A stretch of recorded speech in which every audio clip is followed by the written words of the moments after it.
Singkatnya, algoritma YouTube memiliki dua tujuan sederhana kenapa menggunakan. Assalamualaikum warahmatullahi wabarakatuh. Selamat datang lagi di channel aku, Eziwati Irawan. Terima kasih buat teman-teman yang sudah mengklik video ini. Jangan lupa untuk subscribe, like, komen, dan tekan tombol loncengnya untuk mendapatkan notifikasi apabila aku mengupload video yang terbaru. Minta maaf dulu buat intro karena aku sambil jaga baby. Kalau misalnya ada suara-suara yang sangat lucu, imut, harap dimaklumin. Jadi kali ini aku bakal ngebahas tentang yang namanya algoritma YouTube, cara kerja penelusuran dan penemuan konten. Kenapa aku tertarik sekali untuk membahas algoritma YouTube? Kita bisa memahami cara video agar direkomendasikan oleh YouTube sehingga dapat membantu kesuksesan channel kita. Kenapa? Karena YouTube ini adalah tempat yang paling populer dengan ratusan jam video yang diupload setiap menitnya. Jadi YouTube tidak ada tim kerja yang mampu mengimbangi hal itu. Kayak terlalu banyak gitu. Kenapa YouTube bergantung pada algoritma? Ya untuk mencocokkan setiap penonton ke video yang paling mereka sukai dan sering tonton. Algoritma ini apa sih? Kalau menurut Google, algoritma adalah suatu upaya dengan urutan operasi yang disusun secara logis dan sistematis untuk menyelesaikan suatu masalah dan untuk menghasilkan suatu output tertentu atau solusi. Simpelnya kayak gini deh, real time feedback yang menghubungkan video ke minat penonton yang berbeda-beda. Jadi fitur ini menghubungkan video yang tepat ke penonton yang tepat di waktu yang tepat di seluruh dunia. Terlalu banyak ya, tapi ngerti kan poinnya? Terus bagaimana caranya? Dengan data. Untuk setiap video mereka melihat detail seperti judul, timeline, deskripsi, dan reaksi penonton pada konten tersebut. Mereka juga melihat nih durasi video yang ditonton. Apakah penonton mengklik like, dislike, atau jumlah komentarnya pasti juga dilihat. Dan untuk setiap penonton yang melihat suatu konten, biasanya tim YouTube akan melihat nih seberapa banyak waktu yang dihabiskan untuk menonton konten tersebut. Dan pastinya juga mengecek nih konten yang tidak ditonton. Singkatnya, algoritma YouTube memiliki dua tujuan sederhana kenapa menggunakan algoritma ini. Satu, untuk membantu setiap penonton menemukan video yang ingin ditonton.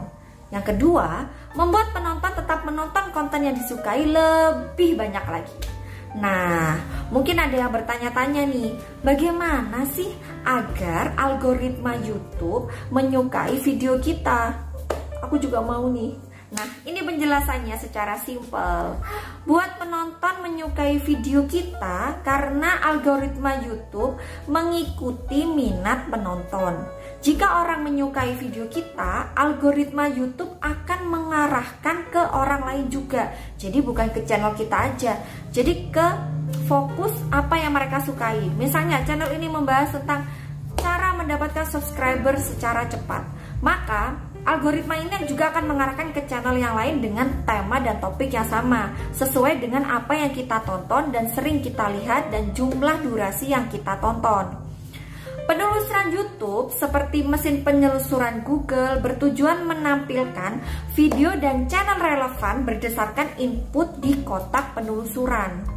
Hasilnya bukan hanya video yang paling banyak ditonton, atau video yang diberikan peringkat berdasarkan beberapa hal yang mendasarinya. Contoh, judul, deskripsi, dan video ke video yang sering ditonton.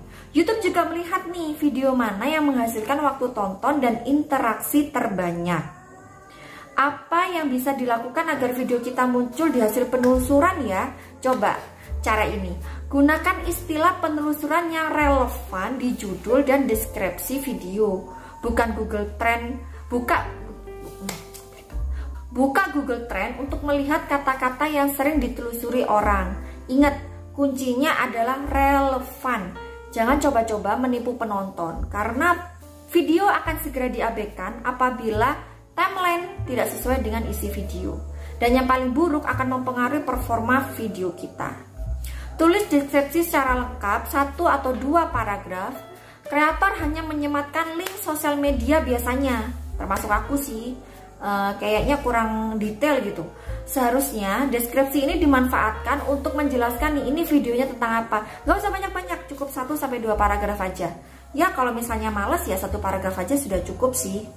Perhatikan juga nih tentang trending dan topik musiman yang kamu juga bisa mencoba untuk membuat video mengenai topik tersebut. Sertakan ke dalam kategori konten kamu. Nah, itulah penjabaran tentang penelusuran YouTube dan bagaimana algoritma YouTube. Menurut aku pribadi sebagai YouTuber pemula memang tidak mudah untuk mendapatkan rekomendasi dari YouTube. Tetapi kita bisa berusaha dengan menampilkan konten yang konsisten dan konten tersebut memenuhi dengan kriteria dari algoritma YouTube itu sendiri.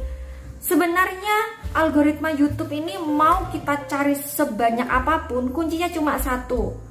Semakin banyak penonton, semakin bagus topiknya, dan semakin sering dikunjungi penonton, maka YouTube akan merekomendasikannya. Jadi semangat buat para YouTuber yang lagi berjuang termasuk saya. Dan jangan lupa juga untuk selalu memperhatikan tentang konten-konten yang kita buat.